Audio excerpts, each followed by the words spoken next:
Hey everybody, what's going on? I'm Geno Reynolds and this is WAND Presents The Real Geno. Today we're going to be taking a look at the latest video game to movie adaptation, sort of, as I talk about Gran Turismo. So, let's do this. The best Gran Turismo players in the world get a chance to compete in professional racing. Dude, this is real. I'm sorry. You really think you're going to take a kid who plays video games in their bedroom, you're going to strap him to a 200-mile-an-hour rocket? It'll tear him to pieces. For Jan Martinborough, becoming a race car driver was all but a dream, until the opportunity to make his dream come true became a reality. When a Nissan executive came up with the idea of turning video gamers into real drivers, Martinborough takes the chance despite most of the racing world being against him. Sony decided to take a different approach to adapting their extremely popular video game series into a movie. While they do give you a very brief history about the creation of the game, the movie is about a contest that Sony and Nissan put on and about the real gamer that won that contest. What this movie gives you is a fairly accurate account of what Martinborough went through before, during, and after the competition. They do take some liberties, such as Martinborough didn't win the contest in the first year, but the third, for example. By the way, if you want a more detailed history about the game, my friend Webzy on Oops All Games supplied me with that in an article that I've posted to my Facebook page. You can find the link to that in the description below. So, back to the movie. Did Gran Turismo crash and burn, or did it cross the good underdog movie finish line? For the most part, I thought this movie was pretty good. While sometimes things that happened felt a bit too convenient, most of the time I was enjoying the ride. I really liked that this movie just didn't bank on cool racing scenes to sell the story. I thought that this was a decent look at the real man behind the controller.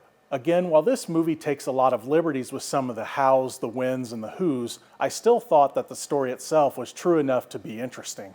We see a lot of the struggles that Martinborough had to go through to get to where he is today.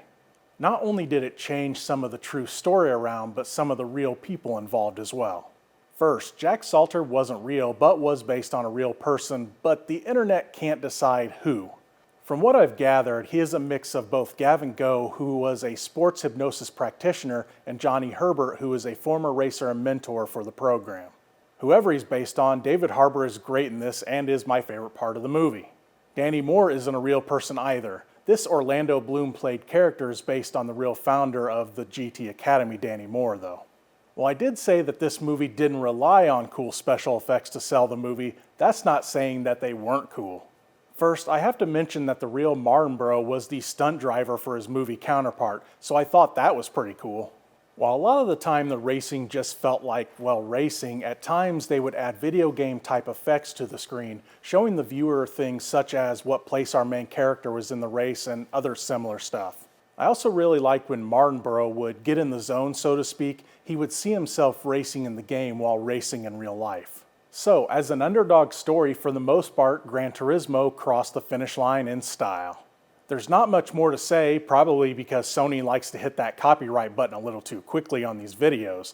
This movie is a solid story, great effects, and solid character work. I won't say that it's a must-see in theaters. If you do go, I don't think you'll be too disappointed. If you want to see Gran Turismo, you can check it out in theaters on August 25th.